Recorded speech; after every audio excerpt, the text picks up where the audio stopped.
So I know in another video I said Devin Weatherspoon and Vit Pass. I didn't know who it was. So apparently Reek Woolen, I think his name was Tyreek Woolen. Maybe he changed his name to Reek Woolen. Having some issues with Seattle right now. I know he's in the final year of his rookie deal.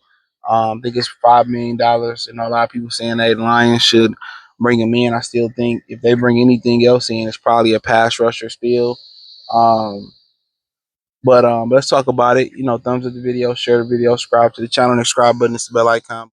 So yeah, man, let's talk about it. He was a 5th round pick, and they say pretty much he been streaky. He had a great rookie year where he had I think 5 or 6 interceptions. He made the Pro Bowl, but been shaky since. Apparently Devin Weatherspoon is returning to the lineup, and he gave up some big plays versus the 49ers that tipped the game today in their favor. And sometimes people need to change the scenery or whatever, and his playing time can be reduced. Now the thing about it is, if you were to bring in a Reek Woolen, 6'4", big guy.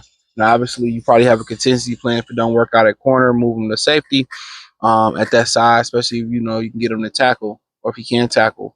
My thing is this, love the size. I think at that point, I think you're making probably an effort to cut Rackstraw, or you're making an effort to move on from Terrion Arnold. It shouldn't cost you much, but the thing about it is this, you're going to deal with a guy like Reek Woolen to, and they say he got a track record to bounce back, to clear up the focus issues. I mean, that's the only thing what's wrong with Terrion Arnold is focus. You're staying engaged. One play that changed the game, 2 plays that changed the game. And people not talking a lot about Brian Branch getting a couple holding calls as well too. So, right now, you play man-to-man coverage as much as they do. It's don't happen. I think they anticipated, but Terrion Arnold is just missing. It's just one play. Green Bay, I think it was 2 plays he got beat on. I think Chicago, I think he got beat on 1 play. I can't remember who it was. But to be honest with you, Tyrion tackle well. I mean, also issue with him is durability. But when he locked in, he's a really good corner. But kind of when you compare him to guys like what Kenyon Mitchell is doing in Philly, but I remember Philly got one of the best defensive lines, even still going right now. But yeah, when you say, okay, we get Tyreek Woolen, then the question is this: Amik Roberts on the last year deal. Do you somehow bring back Amik, get rid of Rackstraw, get rid of Terrion? That's got to be the $1 million question. To be honest with you, when you bring in Tyreek Woolen, if you're gonna do a rental, you know what I'm saying? If you're gonna do a rental, to be honest with you, you're gonna do a rental on the defensive end. And obviously this shouldn't cost you a lot of money, but a lot of teams are interested in him. I mean, a bigger corner, you imagine that he's physical. I mean, it really was like Seattle that made the bigger corner popular for real, with Brandon Browner, and Richard Sherman, 2 big late round corners and all that stuff. And once again, with Tyreek Woolen, they like those big physical corners. So the question gotta be, DJ Reader, DJ Reed, he's a keeper, and then you gotta ask yourself, Meek Roberts probably not gonna want to continue to be your nickel back. He probably gonna want to hit free agency and go somewhere else. So, the question is this, can you trust to get something out of Rackstraw? Can you trust to get something out of Terrion? you know, or at that point, do you say, okay, we probably gonna let Meek go and let him go get his bag and be a starting corner somewhere else, and we bring in Tyreek Woolen, and our rotation is continue to be Maddox, Woolen, Rackstraw, Reed, and Terrion Arnold. I mean, at the end of the day, you can dig it, but or do you just say, you know what, let's just wash our hands of Ennis Rackstraw, you know what I'm saying, and maybe, let him Meek walk, but there's so much season left, man. Apparently we don't know what's going on with DJ Reed. Dan Campbell said it don't look season ending, but we don't know. It's Tuesday, Wednesday. They'll probably tell us towards the end of the week. And let's just say he out for a long time. I mean, and Terrion is ready to go. Do you go with Terrion and Meek, Avante Maddox? Who else they got? I feel like they got one more Roxanne.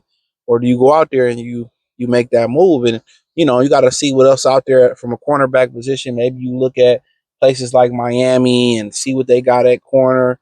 Maybe you think of, see what they got. You look at, the Titans. You heard it could be a fire sale there with the Titans. Maybe you look on the street and somebody that can get you through a 3 or 4 or 5 weeks. But be honest, Terrion and Meek is what you ended last season with. Avante Maddox backing him up. You got BB that can still slide into the nickel. I mean, Even if you got to miss 6, 7, 8 weeks, I get it. You know what I'm saying? But honestly, if you get Tyreek Woolen for a little bit, you remember they traded some draft capital, excuse me, cut myself off, for Isaac Tesla. So, and then traded some capital around there. So at the end of the day, if you trade for Tyreek Woolen, it'd be interesting. So I feel like they should have enough to hold the fort down. Um,